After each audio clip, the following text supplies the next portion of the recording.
So I have finally decided to join everyone else. These are all of my favorite films from every year I have been alive.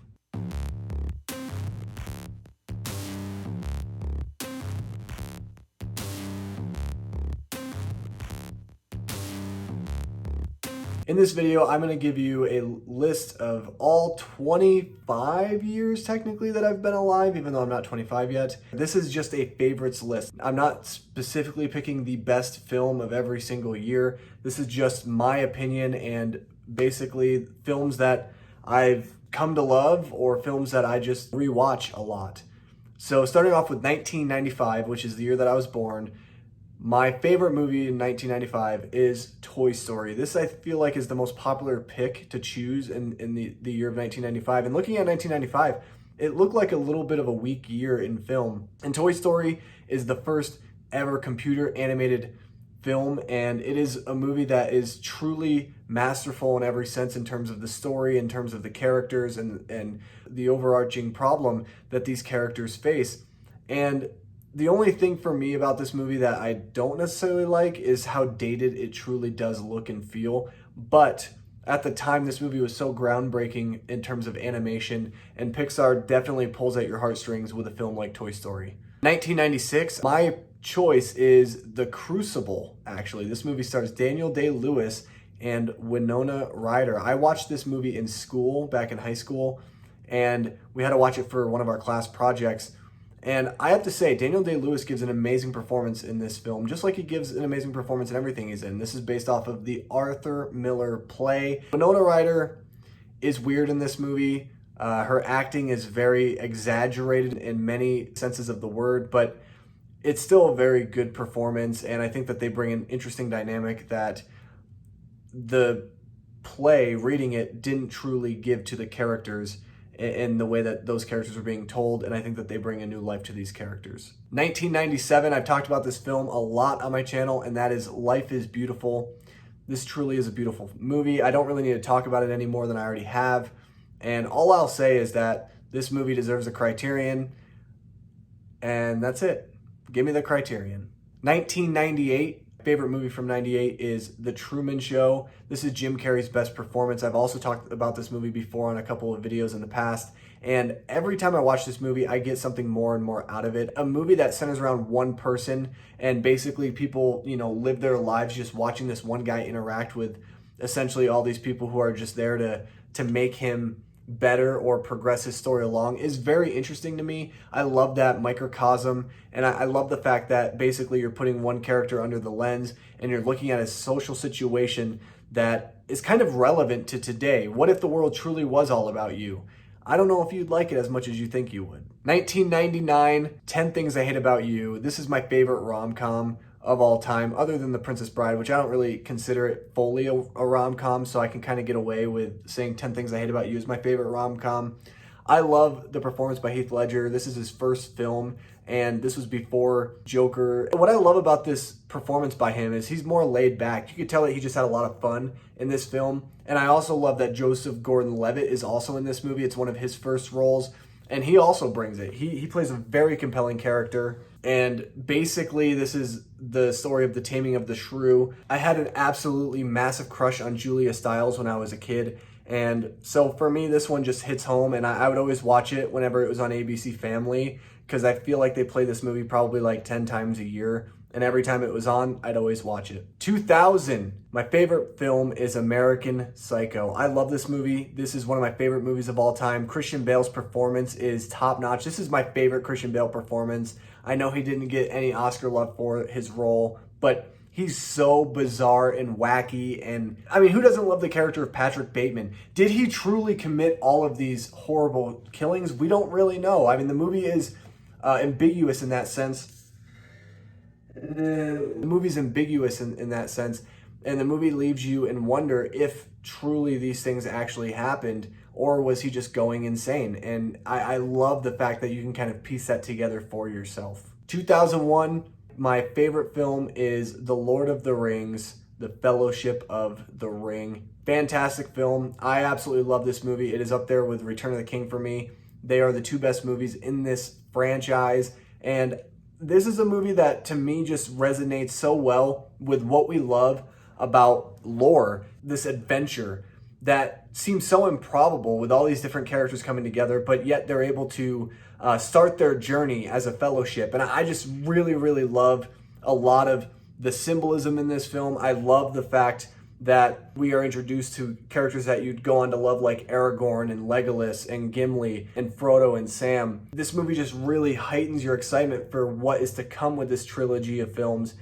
And to me, it's just a masterclass of directing, acting, and I absolutely love the special and practical effects that they use. And Fellowship of the Ring truly is top-notch in that regard. 2002, my favorite movie is The Ring. I had to include a horror movie in here, and The Ring is a perfect choice. This movie blew my mind. I remember watching this just a few years ago for the first time, and I was blown away. This movie truly is creepy. It's everything people have said it is. I don't think it's the greatest horror movie of all time, but all the scares work for me. They use jump scares at appropriate times, and I'll never get over that face in the closet. That is one of the creepiest things I've ever seen. And I'm not going to put it in my video just because I'm going to be editing this at night and I don't really want that image in my head. So yes, if you've seen the movie, you know exactly what scene I'm talking about. 2003, this is obvious. You guys knew this was coming. The Lord of the Rings, The Return of the King. I've already talked about this trilogy in ad nauseum. I have 3 or 4 videos on my channel already talking about The Lord of the Rings and how it's impacted me, and being new to this franchise, being introduced to it just over the past couple of months. The Return of the King is absolutely epic. It's so incredible, and it is the perfect ending to a phenomenal, perfect tier franchise, and I just absolutely love Return of the King. The battles are epic. The scope is epic. I love everything with Sam. He is truly the hero that we've all needed and wanted to see in film, and it's so awesome. Who doesn't love this movie? This movie is tied for the most Oscar wins for a reason, because it's that good. 2004, this one's really, really tough. I'm gonna go with Harry Potter and the Prisoner of Azkaban, I think, and which is just an absolutely incredible Harry Potter film. It's so different. Alfonso Cuarón, I don't like Roma, but I do love Prisoner of Azkaban. This is, to me, his best film. I think that this is a movie that really understands this franchise, these characters, and essentially changes the direction and the course for where the Harry Potter franchise ends up. And it's such a great movie that has some amazing, amazing action sequences. And I love the introduction to Sirius Black and Lupin. The Death Eaters are absolutely incredible. And it's to me the definition of what a Harry Potter film should be. 2005, you also had to have known that this one was coming. Star Wars Revenge of the Sith is my favorite film from 2005. I love Revenge of the Sith. It's one of my favorite Star Wars movies. I get a laugh out of it every time I watch it. It's so entertaining. And is it cheesy? Oh yeah. Is it the best written? Oh no. This is a movie that, to me, every time I watch it, I just find more and more to love about it. It's definitely the best of the entire prequel trilogy, which is not saying a lot, I know, but if you understand just where the first 2 movies try to go in the prequel trilogy and the things that they explore and the things that they touch upon, this movie's a nice breath of fresh air, that's to say. And honestly, I could watch this movie as a comedy. I could watch it for the action. It has some of the best action in all the Star Wars franchise. The score as well by John Williams is probably one of my favorite scores in the entire franchise. You get Anakin's descent to becoming Darth Vader, Palpatine truly becoming the Emperor. 2006, another year of movies that I really just missed. I was looking at the list of movies that came out this year. There is so many movies I missed. I have not seen The Departed. I haven't seen films that should be considered my favorite of the year of 2006. Guess what it is? It is Tenacious D and The Pick of Destiny. I kid you not. I love this movie. I love Tenacious D as a band. I think they have some of the funniest songs of all time. And I remember watching this as a kid. My dad was obsessed with Tenacious D, and so we'd watch this on repeat a lot. And I memorized all the songs. This is one of my favorite musical films. And it's so dumb and yet so weird and stupid. But it really shows just how wacky and bizarre the music of Tenacious D is, and the genius that is Jack Black. And I think Jack Black and Kyle Gass are perfect in this movie. And they have this dynamic duo that you just want to see more and more of. 2007, my favorite film is Harry Potter and the Order of the Phoenix. I have just watched this recently for the first time, and I was not expecting much out of it. I seen 10 or 15 minutes of it before and I kind of lost interest in it, but I really love this movie. This is one of the best Harry Potter films in the franchise. And honestly, if it wasn't for something like Prisoner of Azkaban, this movie would probably be even higher on my list, but this is a film that also sits with me a little differently. Obviously, this is the first film directed by David Yates, who is now the staple director in all of these films, even the Fantastic Beasts films. And you can really see that this is the true style that the franchise it has now. But Order of the Phoenix has some really memorable moments, and I also love that this movie kind of takes its time. It doesn't really try to push the envelope about Voldemort. This is really a movie about the preparation that Hogwarts takes in defending itself against dark magic, against Voldemort. And you see the threat, but at the same time in this movie, you get to finally see a little bit of the calm. Seeing Jenny Weasley's power, man, she is friggin' amazing. I would not want to mess with her at all. This movie really gives you a lot of insight into characters. This is one of the last movies where you actually get to see them all at Hogwarts and enjoying their time there before the actual war between Voldemort and Harry begins. 2008, I decided to cheat. I have 2 movies selected. This is the only year that I do this, but it was hard for me to choose. I could not choose one over the other. Those movies are The Dark Knight and Step Brothers. And the reason why Step Brothers is in here, it's my favorite comedy of all time. But not only that, the movie itself, I've watched so many times. I've had to have seen this at least 60 to 70 times. My friend Nolan and I, when we were in high school, he would come over every single weekend. We watched this movie at least like 2 or 3 times that weekend that he was over, and we did it for months. I literally could repeat every single word per verbatim of this film. The movie, to me, I still love it. I just watched it recently, not too long ago, about I want to say a year ago. And I still really enjoy the film. It's still one of my favorite films of all time. It's so funny. But then you have something like The Dark Knight, which I cannot stress enough how much I love The Dark Knight. To me, it is a perfect comic book movie and probably the best comic book movie of all time, if I say so myself. This is a movie that transcends the comic book genre. It's so different. This has a grittier feeling, and it definitely leaves you with a little bit of a sense of thrill. And I don't think the comic book genre up to this point really had that sense of thrill. 2009, my favorite film is Inglourious Basterds. This is a movie that by far is my favorite Quentin Tarantino movie. It doesn't even come close. I love Once Upon a Time in Hollywood. I love Django. I love his filmography. But if I had to choose one defining Tarantino movie, it is Inglourious Basterds. This is a movie I want to show to everyone. And it's a movie that I really appreciate so much. It's a movie that is just so much fun. It has one of the best opening scenes ever of any film.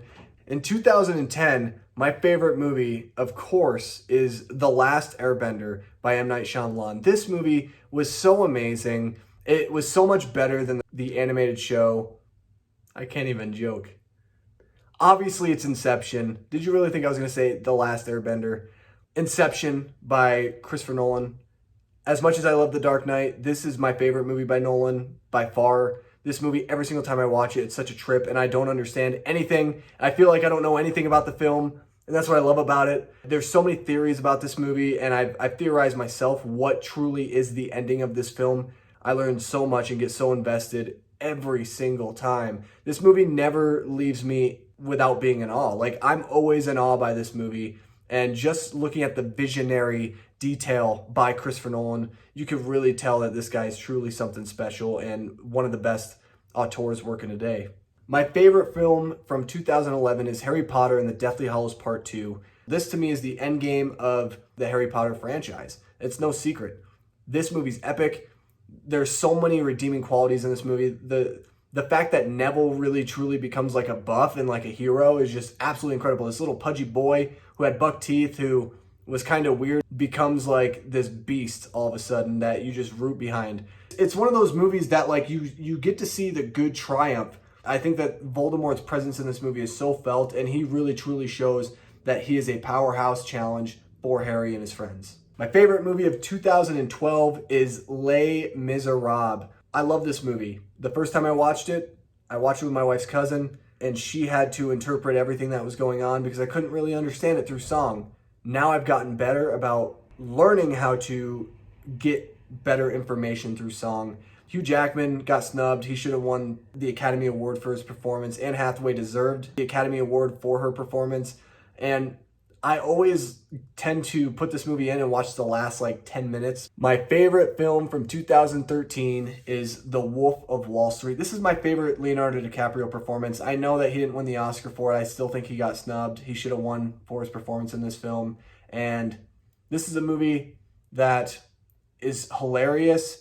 It's dramatic, and it's very tense, and they wrap it all perfectly. Like, that all runs through this film seamlessly, which is so different from a lot of films, because some films they succeed in two of those points, but in the other point that they're trying to make falls off a little bit. But in this movie, it just feels like all three of those things are at the forefront, and they're able to really give you this narrative, this story, that it's almost too unbelievable to believe. It's my favorite Scorsese film by far. My favorite film from 2014 is Nightcrawler, which I did watch for the 24-hour movie marathon. This was my favorite film of that marathon. I loved One Flew Over the Cuckoo's Nest, but this movie really just knocked my socks off. This was the last film I watched during the marathon. So you would think that I'd be tired, but this movie kept me awake. It kept me focused, and the entire time I just was trying to figure out just how is it that Jake Gyllenhaal did not get an Academy Award nomination for his performance in this movie? It is so amazing what he's able to do. This is one of the most underrated and underappreciated actors working in Hollywood today. We all know who he is. Hollywood knows who he is. But it seems like they don't really ever want to give him the credit that he deserves. And he should have been nominated for his performance in this movie. I've never seen him better. I've never seen him actually creep me out. And I've never really seen a character like this that's so dynamic, is the antagonist but also the protagonist, and yet that premise works well. I need to watch it again very soon. There's so many more questions that I need answered from this film. My favorite film from 2015 is Inside Out. I really love Inside Out. This movie surprised me. I was not really interested that much in this film. I remember watching this movie in 2016 for the first time, and I just remember being very emotional when it came to this film. This movie really hits your heartstrings, and it really helps you understand the way that our brains work, the way that we feel emotions, and basically saying that it's okay to feel this way. You can feel sad, you can feel happy, you can feel angry, and this is how you deal with it. Inside Out is one of those movies that I feel like not a lot of people talk about, and we should, because this is a movie that truly teaches you that you're capable of more. My favorite film from 2016 is La La Land. This is probably the signature pick for everybody. La La Land is a masterful movie. It's a movie that really shows that not every love story ends in happiness. To me, I think it does have a happy ending at the same time as it not having a happy ending, because I do think that both characters end up where they want to be, and if it wasn't for the other character, then their dreams wouldn't have come true. And so that's something very important to understand. But at the same time, like, the movie also leaves you with the sense of dread, because you feel like these characters could have made it work.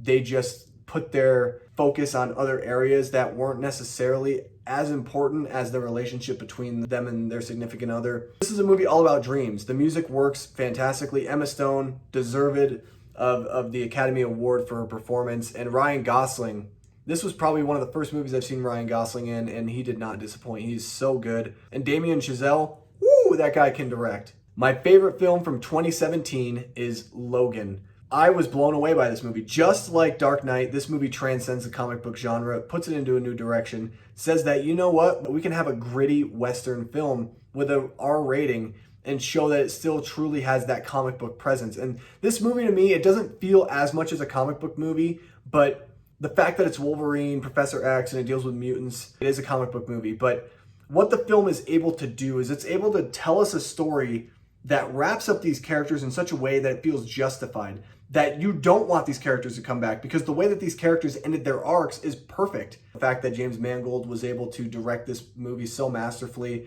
I really got to give my hat off to him. He's such a great director, and I feel like he's also another guy that's very underappreciated. My favorite movie from 2018 is Spider-Man Into the Spiderverse. This movie has not changed.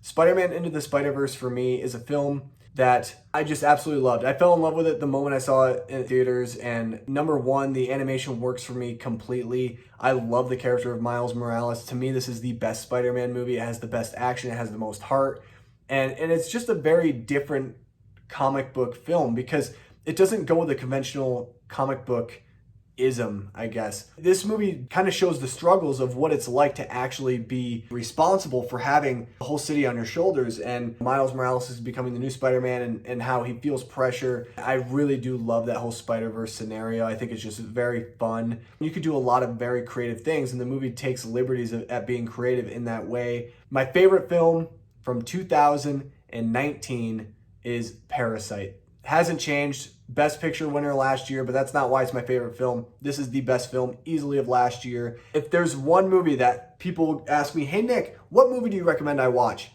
Parasite. Parasite, Parasite, Parasite. That will always be my answer. This is a movie that was so better than anything I ever expected it to be. I just look forward to putting that movie in and just being shocked again, even though I know what happens. And I just cannot wait for the Criterion of this. I'm totally buying it and I'm pre-ordering it, and that's just how it is. And my favorite film from 2020, this one's hard.